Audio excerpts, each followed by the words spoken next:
¿Por qué el libro del Génesis, que la palabra Génesis en el hebreo viene de Genao, que significa en el hebreo Berishit, con B de burro, Berishit en el hebreo, y significa origen u orígenes? Entonces, el Génesis es el libro de los orígenes. No vamos en esta serie a predicar de todo el libro del Génesis. Esta serie ya la compartí hace algunos años. Si no la tienen, la pueden pedir. Tenemos casi todo el libro del Génesis, versículo por versículo. Esta serie se va a enfocar simplemente en los primeros 2 capítulos del Génesis. O sea, vamos a entrar con microscopio, vamos a entrar con lupa, vamos a ver que antes de que Dios creara el mundo, la tierra como la tenemos nosotros, antes de nosotros existía otro mundo, que es el mundo de los ángeles. Y vamos a ver que este mundo de los ángeles tenía como planeta este planeta en el cual tú y yo estamos, el planeta Tierra. Y vamos a ver cómo Dios comenzó a formar todo, y vamos a ver la profundidad que existe nada más en los primeros 2 versículos del Génesis. Ahí nos podemos detener casi un mes para que podamos nosotros entender la profundidad de la mente de Dios. Entonces vamos a estudiar claramente la eternidad de Dios. Cuando hablamos de la eternidad, pues la mayor parte de los cristianos no sabemos qué significa eternidad. Creemos que es un punto de una línea recta que sale y continúa eternamente. Sin embargo, esto es una medida de nosotros, esto no es la eternidad. O cuando decimos por los siglos de los siglos o secula seculorum, creemos que ya nos vamos a seguir extendiendo por todo el tiempo. Vamos a descubrir otras cosas diferentes que Dios hizo y creó, y vamos a ver también las 3 palabras en el hebreo que son importantísimas para poder entender qué cosa Dios creó de la nada, que es la palabra bara, qué cosa Dios creó para formar, que es yatzar, y qué cosa es darle forma a algo, que es la palabra asa, así como suena, bara, yatzar con Y y asa. Si nosotros no conocemos estas 3 palabras, entonces no vamos a entender, por ejemplo, por qué hasta el 4.º día Dios creó los cielos y la tierra. Y cuando alguien me dice eso, yo les digo, ¿en dónde dice eso? Porque en mi Biblia no lo dice. ¿Cómo no, hermano? Léale ahí, Génesis 1.14, dijo luego Dios. ¿Qué cosa dice?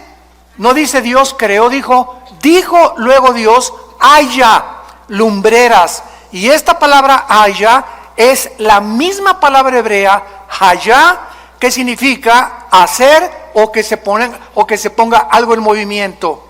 Entonces, el sol y la luna ya existían. Dios no los creó en el primer día de la creación de nosotros, sino que en el mundo anterior de nosotros, el sol y la luna ya existían. Y el universo sufrió una especie de congelamiento para que cuando Dios volvió a recrear todo y a colocarlo en nosotros, Dios puso en movimiento lo que ya existía.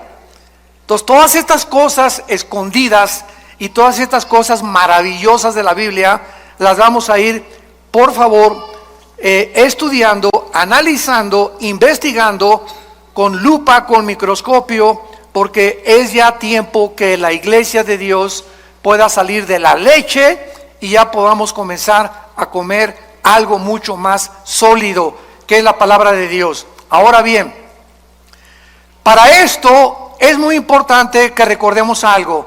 Necesitamos aprender a pensar.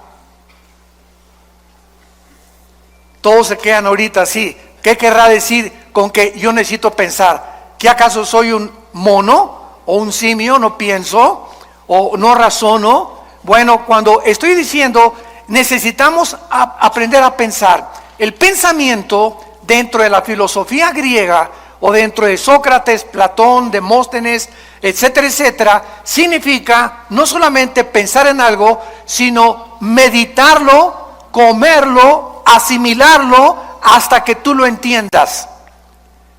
Y esta es la palabra que se usó en el hebreo, meditar. Salmo número 1. De día y de noche medita en este libro de la ley. Dios le dice a Josué, Josué 1, 8 y 9, Josué medita día y noche. O sea, medita es la palabra que se usa para las vacas. Cuando una vaca come, tiene varios estómagos. ¿Sabían ustedes eso de las vacas? Entonces la vaca come la paja o la hierba y hace esto. Y le da, y le da, y le da, y le da. Y después de 10 o 15 veces la pasa a los intestinos. Eso es la palabra meditar. De tal manera amó Dios al mundo que dio a su Hijo, de tal manera, y comienzas, de tal manera, ¿de qué manera, Señor? Y ahí hay una pregunta, amó Dios al mundo, ¿nos amaste? ¿Qué significa el mundo? ¿Las personas o el planeta Tierra? Que dio a su Hijo unigénito, ¿qué significa que nos diste a tu Hijo? Y te vas analizando cada frase, la vas asimilando, vas pensando en ella, y de repente, eureka, como decían los griegos, lo entiendes, y comienzas a descubrir la iluminación que necesitamos de la palabra de Dios, que nos la da el Espíritu Santo. Entonces ya adquiere la Biblia vida a tu espíritu, porque has aprendido a leerla, y no basta leerla, hay que estudiarla, hay que meditarla, pensar en ella, y hay que memorizarla. Yo no les pido a nadie que levante su mano en esta mañana, pero ¿cuántos de ustedes memorizan 2 o 4 versículos diarios? Si yo te paso al frente de perdidas, ¿puedes decir de memoria el Salmo 23? ¿Ya de perdida? ¿O podrías decir de memoria el Salmo 90? ¿O nada más Juan 3:16? Estoy hablándoles muy en serio, O sea, si el cristiano no memoriza la Biblia, no vas a poder expandir tus pensamientos ni tu comprensión de la voluntad de Dios. Tenemos que memorizarla todos los días. Ponte en un papelito, Filipenses 1:6, estando persuadido que el que comenzó la obra la perfeccionará hasta el día de Cristo. Lo pones ahí en tu espejo, lo pones en tu carro, en lugar de venir con el celular ahí, lo pones en tu oficina, lo pones en tu computadora y estás pensando y repitiéndolo en la noche. Mi amor, por favor, pídeme que te repita tus versículos, y le estás dando y dando. Hermano, es que a mí no se me queda nada, porque nunca piensas. Yo no tengo memoria porque no la has practicado. Pero si no estás en un psiquiátrico, tienes memoria. Si no estás mal de la cabeza, tienes memoria. Y no se te quedan las cosas porque nunca lo has practicado. Es como un músculo la memoria. Tenemos que estar ejercitando, y vas a descubrir que podemos llegar a memorizar capítulos enteros, salmos enteros de la Biblia. Entonces, todo esto es lo que se llama, y lo que le dice Pablo a Timoteo en su segunda carta: esfuérzate en la gracia de Jesús. Necesitamos poner más de nosotros para poder comprender más la mente de Dios. Hace muchos años, en Job capítulo 38, versículo 4, Dios le hizo esta pregunta a Job. Ahora bien, si a la iglesia ni la Biblia traes, pues ya no queda más cosa, ¿verdad?, más que llorar. Porque ya venía a la iglesia sin la Biblia, pues ya entonces ya no hay manera de poder explicar nada.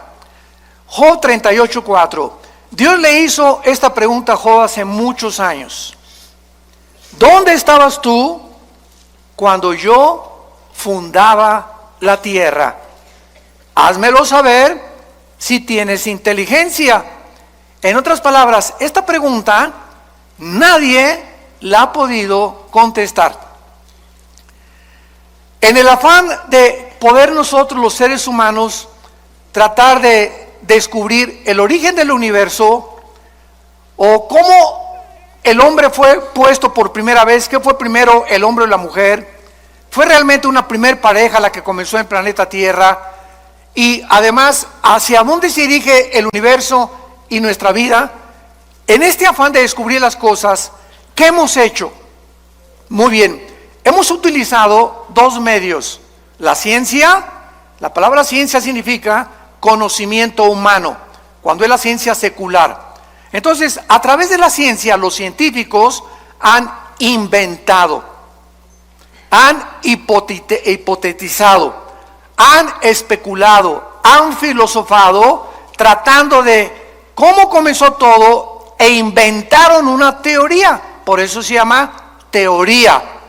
¿Cuál es esta teoría? Se le llama el Big Bang o la gran explosión. El universo, dicen los científicos, que no tiene nada de ciencia en esto, porque no es científico, porque para que sea científico tiene que ser demostrado. Entonces, como no se puede demostrar por medios naturales ni en un tubo de ensayo cómo comenzó el universo, los científicos dicen que fue una explosión y que de esa explosión se formaron los planetas, etcétera, etcétera. Pero sin embargo, en el siglo XX, cuando comenzaron a profundizar en la primera y la segunda ley de la termodinámica, ¿qué dice la primera y la segunda ley de la termodinámica en la física?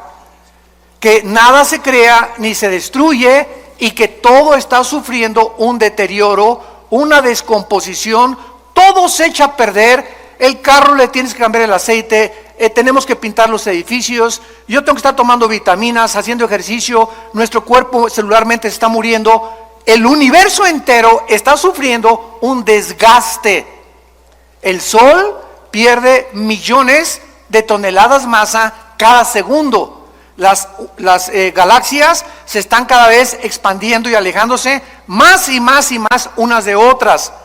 Esto es lo que establece inexorablemente la primera y la segunda ley de la termodinámica. Muy bien, estas leyes están declarando que es imposible que el universo haya comenzado con una explosión. ¿Por qué? Porque al decir que sí, el universo comenzó con una explosión y de la explosión surgió la materia, el tiempo y el espacio, estamos contradiciendo las mismas leyes de la física. Señores físicos y astrofísicos que nos acompañan y que nos escuchan a través de las redes sociales, ¿cómo puedes tú ser físico y astrofísico y contradecir, enseñarles a tus alumnos, venimos de una explosión y venimos de la nada, todo fue un accidente, y contradecir las leyes que te han enseñado, que son la base de la misma física? Entonces, nada se crea del desorden al orden. Todo es al contrario. Si yo tengo una enciclopedia y recorto en pedacitos todas las hojas de la enciclopedia y las pongo debajo de un ventilador, ¿cuántos millones de años tomaría para que se pusieran de la A la Z en orden? Yo les contesto, 10 a la 12ª potencia. Infinito, nunca se haría tal cosa. ¿Cuánto tardaría para poner a 3 changos en un piano para que sacaran la 9ª sinfonía de Beethoven? Nunca jamás podría ser eso, una certeza se podría alcanzar, nunca jamás. Entonces es imposible, y al mismo tiempo, si llegamos a la conclusión, todo surgió de una explosión. Muy bien, maestro, le voy a seguir la corriente a lo que usted me está enseñando. Usted me enseña que la materia surgió de la nada. Ahora, ¿la nada produce algo? La nada no produce nada. Y si comenzó con una explosión, ¿quién la produjo la explosión? Tuvo que haber un acelerador que haya producido eso, pero si no había nada antes de la explosión, ¿qué la produjo? Y seguimos esta línea filosófica y acabamos con la pregunta de los 64,000 pesos. ¿Y el pensamiento quién lo produjo? Virgen de María y José. ¿La materia produce el pensamiento? La materia produce pensamiento. Un pedazo de roca, un pedazo de materia produce el pensamiento y la conciencia humana. Entonces, ¿se dan cuenta que estamos pensando? Es a lo que me refería. Cuando comenzamos a aprender a pensar y a seguir la lógica elemental, que es la línea que se tiene que usar para poder llegar a una verdad, necesitamos aprender a pensar. y no aceptar simplemente, pues venimos de chita, el universo fue hecho de una explosión, y en las universidades y en los museos se sigue enseñando esto, y la gente nunca se para a pensar si es verdad lo que te enseñaron. Otro ejemplo, todos nosotros venimos de la religión popular, de aquí en México. Mis padres, ¿verdad?, eran sumamente religiosos. Mi hermano Alejandro y yo, que él me guió a Cristo a mí hace 43 años, éramos así de misa de las 6 de la mañana, muy religiosos. Y mi padre era una persona bastante culta, ¿verdad?, era ingeniero civil, y era una persona que le gustaba mucho la filosofía también. Y un día me dijo esto: Armando, me voy a poner a pensar algo. ¿Es posible que nosotros los oremos y nos inclinemos ante las estatuas? Una vez me dijo papá, inclinarse ante una estatua, oye, hey, ¿me oyes? No, no oye. ¿Ve? Tampoco ve. ¿Se mueve? Tampoco. ¿Ante quién estoy adorando? Y me puse a pensar, porque mi papá me puso esa pregunta, diciéndome que realmente él no creía tampoco en lo que la religión le había enseñado. Ahora, ¿es posible que lo que nos enseñaron contradiga la Biblia? Cuando la Biblia dice que somos santos ya delante de Dios. ¿Y por qué las personas que pertenecen a estas religiones, síganme con mucho cuidado, no se ponen a pensar que lo que están aceptando es completamente cuestionable y es ilógico y no puede ser? Porque no queremos pensar. Y tenemos ya que llegar a un momento en que tenemos una capacidad impresionante aquí adentro, todos. No es de que naciste inteligente y que otros nacieron brutos. No, todos nacimos con un cerebro y todos tenemos la libertad de poder expandir lo que tenemos aquí, así, o así, o así, o cuando te mueras, como chinche, así te mueres. Con lo único que supiste, nunca quisiste pensar, todo lo aceptaste de una forma deliberada y nunca quisiste obedecer a Dios, de meditar y leer la palabra de Dios. ¿Dónde estabas tú cuando yo fundaba el universo? Entonces el ser humano ha buscado la ciencia jamás, escúchalo, nunca, díselo a tu maestro, podrá demostrar el origen del universo. Porque para que sea científico, ¿qué cosa? Tiene que ser repetitivo. Ahora muy bien, por eso son teorías. ¿De dónde viene el ser humano? De chita. ¿Realmente venimos de los animales? ¿Puede un camello convertirse en un hipopótamo? ¿Puede una jirafa convertirse en un venado? ¿Puede un tiburón convertirse en una ballena? ¿Puede una bacteria convertirse en un microbio o un microbio en una bacteria o una bacteria en otra partícula microscópica del mundo microscópico? Esto contradice la genética. ¿Qué dice la genética ahora que descubrieron el ADN? 1954, los doctores Crick y Watson, que tenemos dentro un software en las millones de células de nuestro cuerpo, donde dentro de mi célula tengo una particularidad donde está escrito quién soy.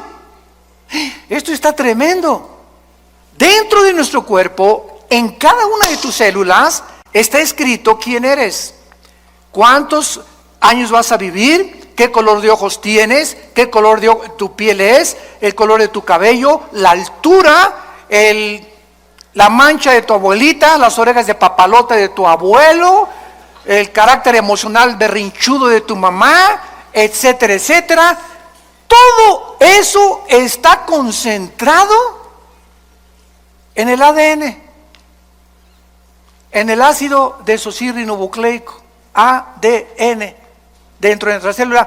¿Quién puso esa información ahí? El ADN de un camello es diferente al ADN de un hipopótamo, de un tigre, de un perro, de una vaca, etcétera, etcétera. La biología y la genética impiden la mutación de una especie a otra especie.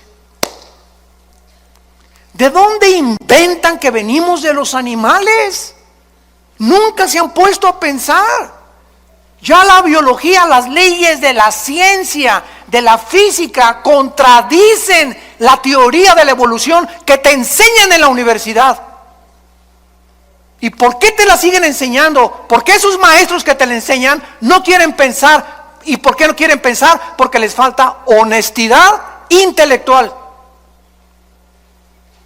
Porque si fueran honestos intelectualmente podrían decir, oye, la biología niega la evolución. Los aminoácidos, que son los ladrillos de la vida, han impedido, impiden e impedirán la evolución.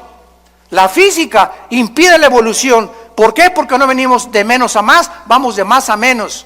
La genética impide la evolución por la construcción del ADN, que no se puede hacer una mutación de una especie a otra especie. Y como dijo Dion Teofilito, en mi tierra, y seguirán buscándolo. El famoso eslabón perdido.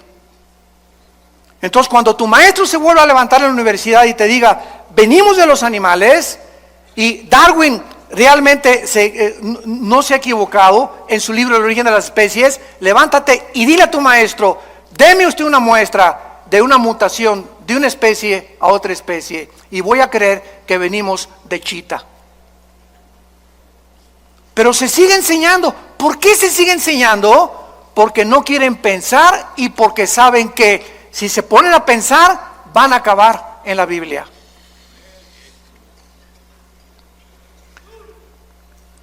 De todas las teorías que existen en el mundo, no hay más que lo que nos han enseñado en la escuela, que venimos de una evolución accidental, fortuita, que venimos de los animales, y la otra explicación de dónde venimos está en la Biblia.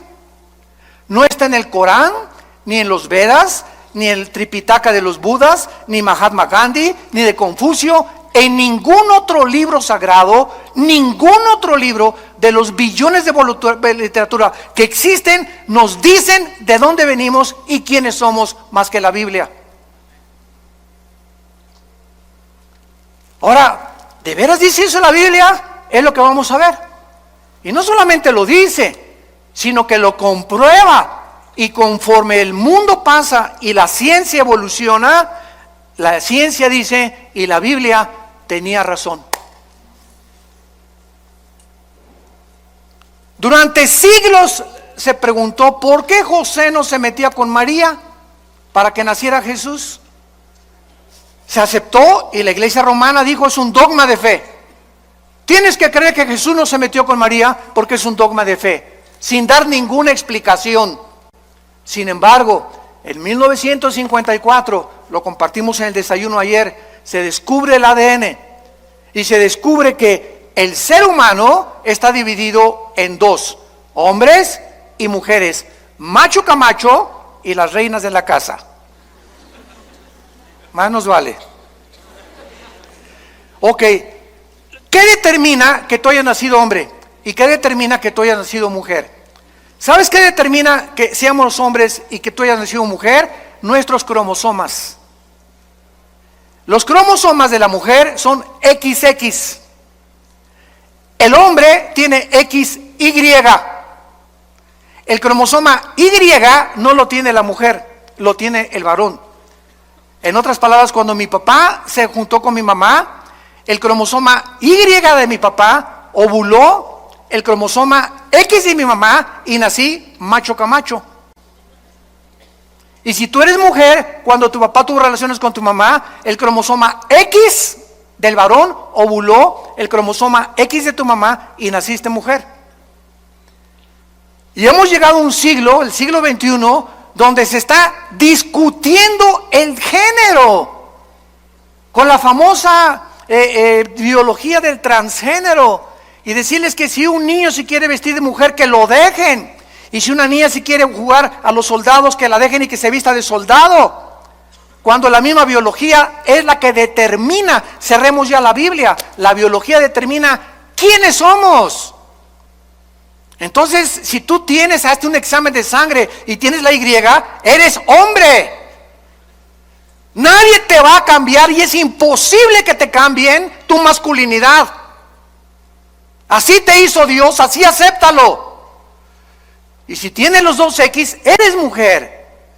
Y nadie se atreva a cambiar tu feminidad con la cual Dios te creó como mujer. Hemos llegado a un grado de dioses, de decir, cambiemos a este hombre en mujer y esta mujer en hombre.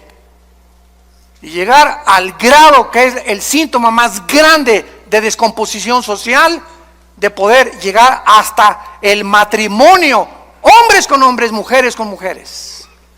Y destruir el patrón de la familia que tiene su origen en la Biblia y creer que ahora la familia es hombre, con niños, mujer y mujer con niños. Y la Biblia dice que la familia es un hombre con una mujer que fue la que parió a mis hijos y esa es mi familia delante de Dios. ¿A qué grado hemos llegado por no pensar? Lo aceptamos todo y se está convirtiendo en normal. Ya se está aceptando como algo normal. Y ahí están en las bodas de hombres con hombres. Ay, mijito, que se casó con Pepe y Pepe con Carlitos. Que sean felices. ¿Cuál felices? Es una mentira. El 63% de las personas que se han querido cambiar el sexo en el transgénero, lo dicen los psiquiatras, se han suicidado. Cuando una persona pierde su identidad, lucha con demonios que tratan de robarte tu identidad y confundirte, y vienen las depresiones, vienen las luchas angustiosas de las emociones y los sentimientos, porque el diablo te está atormentando. Tienes que ser libre en el nombre de Jesús y aceptar como Dios te hizo. Nadie aplaude, pero que Dios los bendiga. A la palabra de Dios. Muy bien. Y por otro lado, en su afán de descubrir el origen de las cosas y del universo y nosotros, se ha recurrido a la ciencia y a la brujería, al ocultismo, a las limpias, a tratar de penetrar en el mundo del más allá, con espíritus, con contacto con los muertos, con contacto con los espíritus, porque no sabemos quiénes somos, ni a dónde se van los muertos, ni qué nos da la energía, ni qué nos da el poder. El hombre ha caído en la brujería desde los tiempos de Babilonia, en la Torre de Babel. La Biblia dice que la brujería, la astrología, la magia tuvieron su origen en Babilonia, que es la ciudad más nombrada después de Jerusalén en la Biblia. Comienza la Biblia en Génesis 10 con Babilonia y termina en Apocalipsis 17 y 18 con Babilonia otra vez, porque significa confusión. El hombre sin Dios está confundido y por eso hemos tomado caminos que la evolución, que la brujería, que el ocultismo, que voy a cargarme de energía en las pirámides de Teotihuacán, voy a consultar a los muertos, con los mediums, que me hagan limpias. Todas estas cosas son el fruto de la ignorancia de la Biblia. Jesús dijo, yo soy la luz, y bajó del mundo hace 2000 años para alumbrar nuestros ojos. Vivimos en un mundo oscuro, santos de Dios, damas y caballeros, un mundo perdido, cada quien trae su rollo, cada quien por su camino. Ya los gobiernos no saben cuál gobierno, cuál ideología es la buena, los economistas están perdidos, las religiones están perdidas, la filosofía está perdida. Ya no hay forma de relativismo, humanismo, hedonismo, etcétera, etcétera. El mundo sigue así, ¿por qué? Porque estamos en tinieblas. Y Jesús hace 2000 años vino a sacarnos de las tinieblas. Y te ofrecen esta mañana, y ustedes que nos escuchan, salir de esa oscuridad, que las vendas se te caigan, recobrar tu verdadera identidad y ser feliz con una vida en abundancia, que es la vida que Cristo nos vino a dar. Muy bien.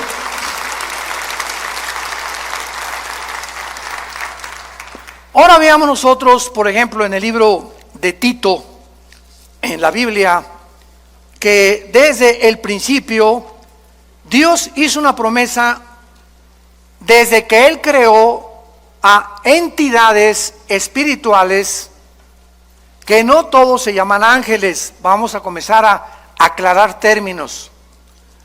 La Biblia le ha llamado ángeles a los serafines, a los querubines, y desde luego a los ángeles. La palabra malak, con M de mamá y K al final, malak, en el hebreo significa enviados o correos. Y la palabra angelus en el griego, que se tradujo ángeles, significa lo mismo, mensajeros. Entonces, Dios creó, lo vamos a ver, serafines que se encuentran arriba de Dios. Arriba, todos los días diciendo santo, santo, santo. Dios creó después a otras entidades espirituales que se llaman querubines. La palabra querubín significa los que arden en el hebreo, los que arden. Y acuérdense que cuando Dios diseñó el arca en el tabernáculo, puso dos querubines, ¿se acuerdan? Inclinados con alas, dos alas cada querubín, mirando hacia el propiciatorio, hacia donde la sangre, el sumo sacerdote, una vez al año la derramaba. ¿Por qué? Porque los querubines en la Biblia significan la protección de la santidad de Dios. Entonces, los querubines no son mandados al mundo ni al universo. Son criaturas que están cerca de Dios, pero los ángeles son las criaturas que Dios creó y que se parecen a nosotros. Los ángeles son igualitos a los seres humanos. Si se apareciera ahorita un ángel, no distinguirías si es un ángel o es un ser humano.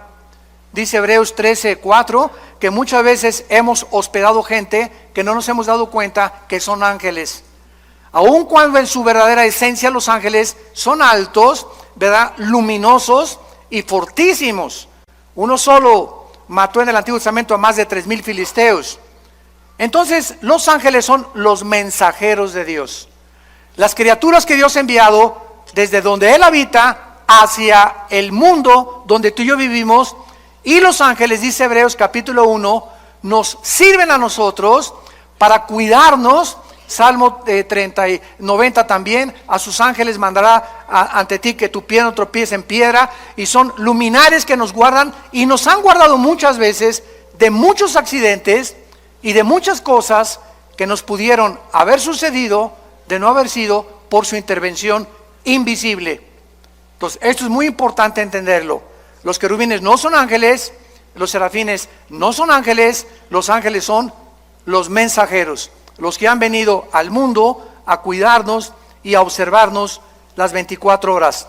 En Tito capítulo 1, versículo 1 y 2, vean ustedes que antes de que Dios creara a los ángeles, querubines y serafines, antes de cualquier cosa, dice así: Pablo, siervo de Dios y apóstol de Jesucristo, conforme a la fe de los escogidos de Dios y el conocimiento de la verdad, que es según la piedad.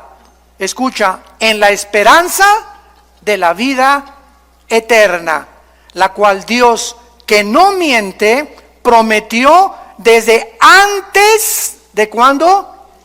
Antes de que nada fuera creado. Dios prometió que a las criaturas que Él iba a crear fueran eternas.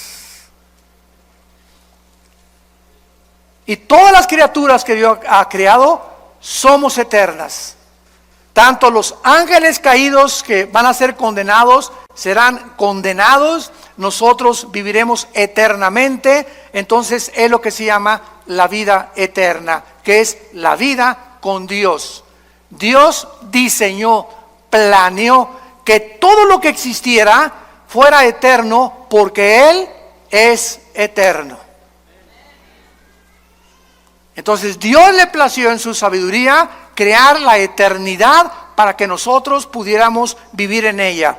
Vean por ejemplo en Isaías capítulo 57 lo que la Biblia dice acerca de la personalidad y de la esencia de Dios. Isaías 57 versículo 15. Porque así dijo el alto y sublime, el que habita.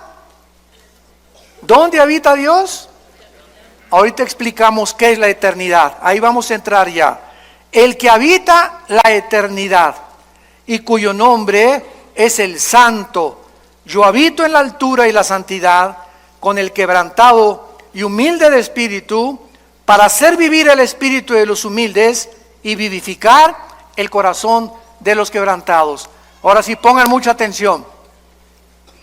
Ya vamos a comenzar a aclarar muchas cosas. La eternidad, supongamos que está así, ¿verdad? En un espacio ilimitado, desde luego. Dios habita en la eternidad. La eternidad no hay tiempo. En la eternidad no hay pasado, no hay futuro. Cuando Jesús se revela a Moisés, Éxodo capítulo 3, le dice: yo soy el que soy. O sea, el que es, ¿verdad? Ahorita. Él es el Dios del presente. Yo sé que es difícil de entenderlo porque nosotros habitamos en 4 dimensiones donde hay pasado, presente y futuro, pero ahorita los fusibles no se les van a fundir. Entonces, la eternidad es donde Dios habita. Dios, entonces, cuando dice, en el principio Dios creó los cielos y la tierra, Dios creó abajo de la eternidad 3 cielos. El cielo donde Él habita, el cielo cósmico y el cielo atmosférico, segunda de Corintios capítulo 12, versículo del 1 al 3. Ahí Pablo menciona los 3 cielos. Entonces, estos 3 cielos no existían siempre. Fueron creados abajo de la eternidad. Ahora, cuando Dios crea el tercer cielo, el segundo cielo y el tercer cielo, Dios crea unánimemente, junto con los 3 cielos, el tiempo, la materia y el espacio. Génesis 1:1. En el principio Dios creó. Cuando estamos hablando del principio, recuerden esto, no es el principio de nuestra creación. No es el principio de nuestra creación, porque es muy claro que los ángeles existían antes que nosotros, como lo vamos a ver. Fueron creados antes que nosotros. Entonces, cuando Dios dice, en el principio de Dios, ahí comenzó el tiempo. Ahí comenzó la materia, ahí comenzó el espacio. Entonces, en este principio, síganme con mucho cuidado, ya estamos abajo de la eternidad. Comenzó el tiempo, el espacio y la materia. En este principio Dios creó los cielos y la tierra y los ángeles. Y cuando Jesús dice, en el principio era el verbo era con Dios y el verbo era Dios.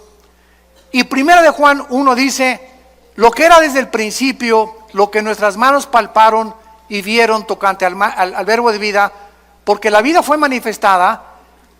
Juan 3 veces repite que este principio fue antes de nosotros. No es cuando nosotros fuimos creados. Nosotros fuimos creados después del principio, como lo vamos a ver en el versículo 2 del Génesis, que algo pasó en el principio, que Dios volvió a recrear la tierra, a crearnos a nosotros después de los ángeles, para ponernos arriba de los ángeles, gobernar a los ángeles, y la regamos. Y Satanás, Lucifer, volvió otra vez a ocupar el planeta Tierra y el universo, hasta que vino Jesús, le quitó el poder a Dios, Jesús a Lucifer, y el poder que tenía Lucifer nos los dio a nosotros los cristianos. Y mayor es el que está entre nosotros que el que está en el mundo. Entonces, Lucifer sigue teniendo el poder que perdimos nosotros con la caída de los Adán y Eva, los primeros padres, pero que se volvió a recobrar con la muerte de Cristo, y nos entrega a nosotros Dios el Espíritu Santo, porque recibirán poder. Hechos 1:8. Vean que si no ponemos en orden todo, no entendemos el Nuevo Testamento. Ese poder es ¿para qué? Para que el que tiene control de nuestro planeta y del universo no se acerque a nosotros, ni a nuestros hijos, ni a tu trabajo, ni a tus finanzas. porque mucho mayor es el que está aquí adentro que todos los millones de demonios que pueda haber en tu casa.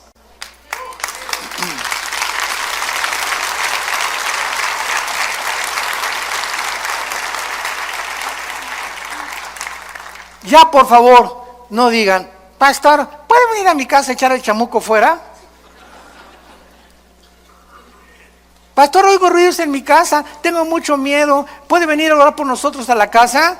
¿Qué no sabes que tú tienes el mismo poder? ¿Pero por qué no lo sabes? Por la ignorancia de la Biblia. No la estudias, no la meditas, no la lees, no te ha iluminado el Espíritu Santo, el entendimiento para saber que en tu casa tú eres el sacerdote con tu esposa y tú puedes llegar a tu casa y en el nombre de Jesús aquí se va cualquier espíritu que no sea el de Dios y aquí habita Jesús y mi casa es tuya, Señor, mi dinero en el banco no es mío, es tuyo, todo lo que tenemos es tuyo, cualquier daño que le quieran hacer a tus bienes, Señor, te lo hacen a ti, no a mí, porque me pongo a tu disposición, porque tú me hiciste y de tu gracia damos y de tu gracia recibimos.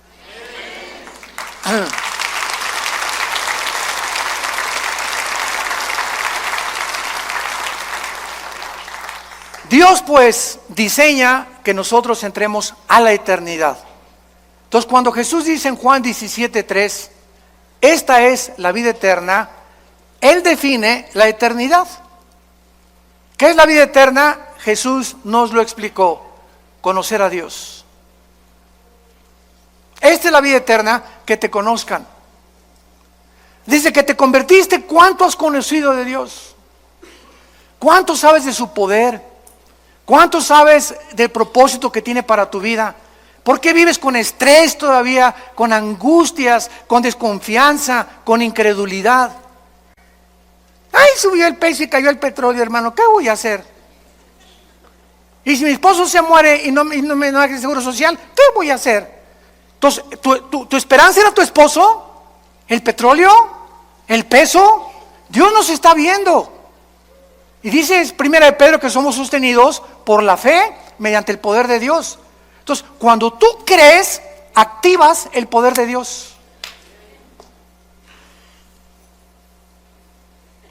En el momento que dices, Señor, gracias porque no dependo del dinero ni de mi esposo, ni del diputado, ni de mi amigo, ni del próximo gobierno, ni tampoco mi felicidad depende de si mi esposo me hace feliz, o mi esposa me hace feliz, o mis hijos me felices. Todo depende de ti, de mi relación contigo. Cuando Dios ve esa confianza, te llena de su poder.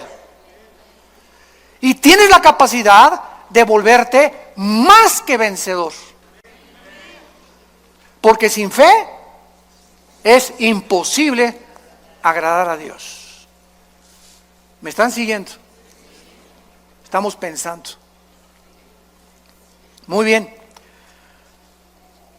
Dice en Primera de Juan capítulo 2 y explicando también la eternidad, porque es importantísimo antes de pasar y profundizar más. Primera de Juan 2:25, y esta es la promesa que Él nos dio otra vez, la vida eterna.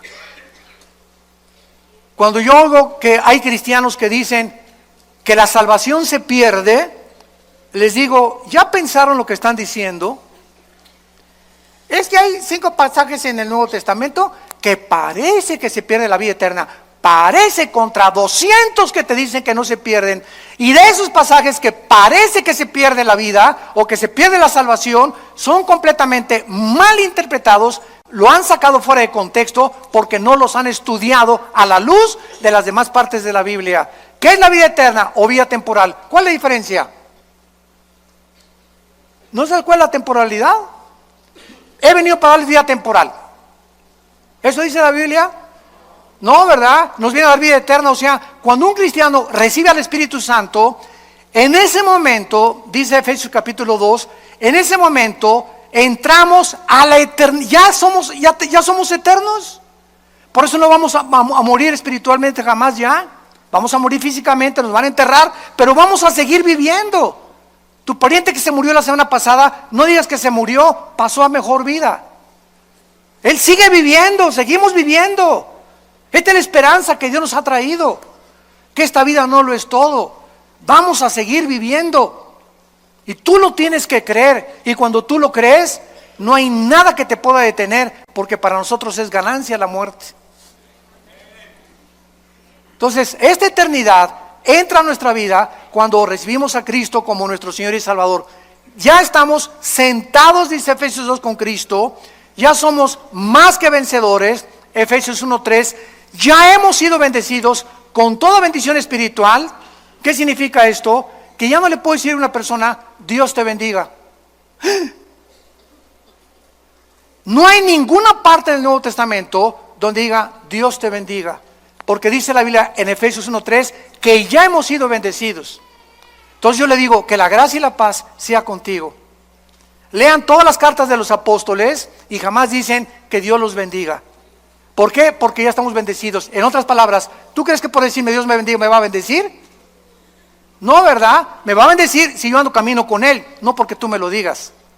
Y menos una persona que no es cristiana, Dios te bendiga. Mentiras, nunca lo va a bendecir. Al contrario, mientras él no reciba a Cristo, su vida irá de maldición en maldición. De botella en botella, de droga en droga, de cine en cine, de teatro en teatro, buscando siempre y sin encontrar. Las bendiciones entran a nuestra vida cuando aceptamos a Cristo como nuestro Salvador. ¿Se dan cuenta cómo tenemos que ubicarnos en tantas cosas en la cristiandad? Y entender qué es lo que realmente Dios quiere decirnos a nosotros. Dice en 1 Juan capítulo 5, versículo 10, el que cree en el Hijo de Dios tiene el testimonio en sí mismo. El que no cree a Dios le ha hecho mentiroso, porque no ha creído en el testimonio que Dios ha dado acerca de su Hijo. Y este es el testimonio que Dios nos ha dado, vida temporal. ¿Eso dice? Vida eterna, para siempre. Nadie jamás nos las puede quitar. Nadie nos puede separar, ni pobreza, ni desnudez, ni demonios, ni ángeles, ni nada. ¿Y qué pasa si me quiero yo alejar de Dios? De la oreja te trae de regreso. Lee el capítulo entero de Hebreos capítulo 12. Dios al que ama y se le brincan las trancas, a esos chivitos que se le brincan las trancas, va y les rompe la pata para que regresen heridos al rebaño. Pero es preferible, dijo Cristo, que pierdas el brazo y pierdas las piernas y te quedes ciego o tengas una enfermedad, a que entres entero al infierno. Somos propiedad de Dios. Nadie nos puede arrebatar la vida eterna. Nadie.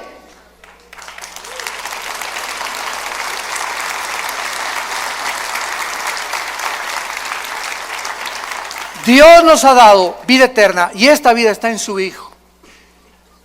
El que tiene al Hijo, tiene la vida. El que no tiene al Hijo, no tiene la vida. En otras palabras, tú puedes tener una religión, ser católico, bautista, venir aquí a Vida Nueva, carismático, nazareno, mormón, no me importa la religión que tengas. Si tú tienes una religión y no tienes al Hijo, no tienes más que una religión, no tienes la vida eterna.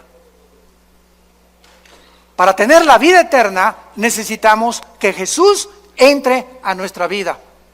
Es un regalo que Dios nos da, que le abras tu corazón y que lo recibas como tu Señor y como tu Salvador. Porque Él es el Hijo de Dios, el poseedor de la vida eterna.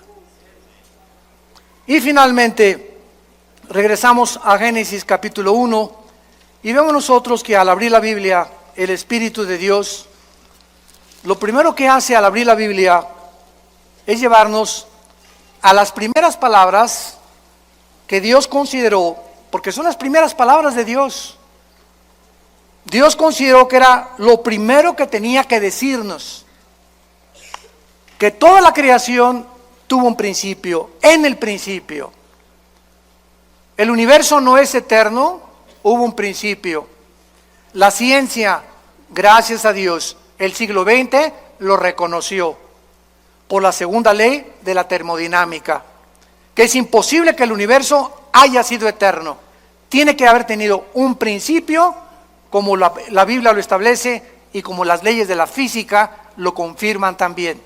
Ahora bien, si el universo tuvo un principio y nosotros de ese principio nos alejamos cuando pecamos contra Dios, Cuando tú recibes a Jesucristo, tu vida comienza a tener un principio. Comienzas otra vez a caminar con Dios. ¿Ya naciste de nuevo? ¿Ya tienes a Jesucristo como tu Señor y Salvador? Porque en el momento que tú lo haces, en el principio de mi vida, fue hace 43 años, mi vida antes de que yo fuera cristiano era un desastre.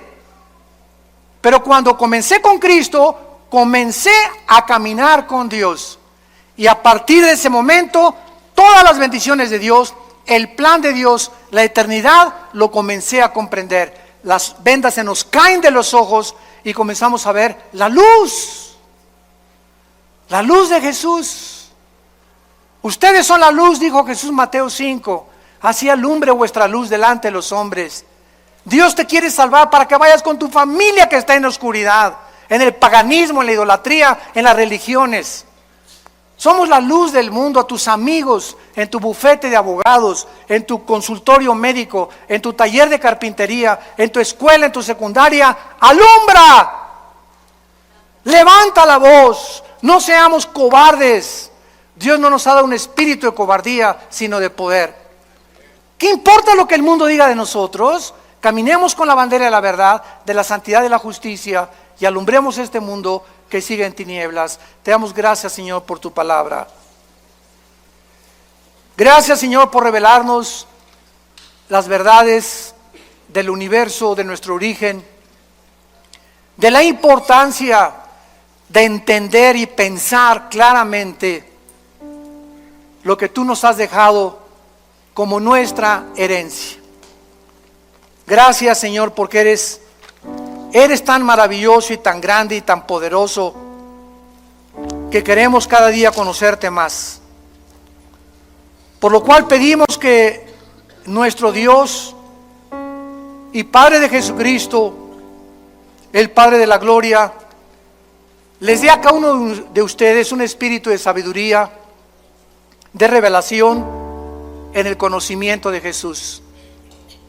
Ser más que vencedores, ser guerreros y guerreras de Dios, valientes, porque aunque venga el enemigo como un río, levantaremos bandera contra él, porque mayor es el que está dentro de nosotros, y no tenemos un espíritu de cobardía, sino de poder, de amor, de dominio propio, y que el Dios de esperanza te llene de todo gozo y paz en el creer, para que abundes en esperanza por el poder del Espíritu Santo y seamos capaces de llegar al final de nuestra vida y acabar diciendo con el apóstol Pablo: he acabado la carrera, he peleado la buena batalla de la fe, por lo cual nos está esperando la corona de la vida.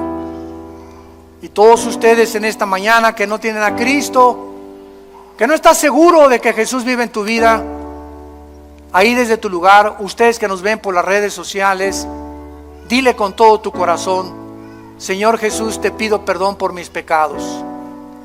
Creo que en la cruz pagaste con tu sangre por ellos, que a los 3 días te levantaste entre los muertos y que entres a mi corazón en este instante como mi Señor y mi Salvador. En el nombre de Jesús. Amén.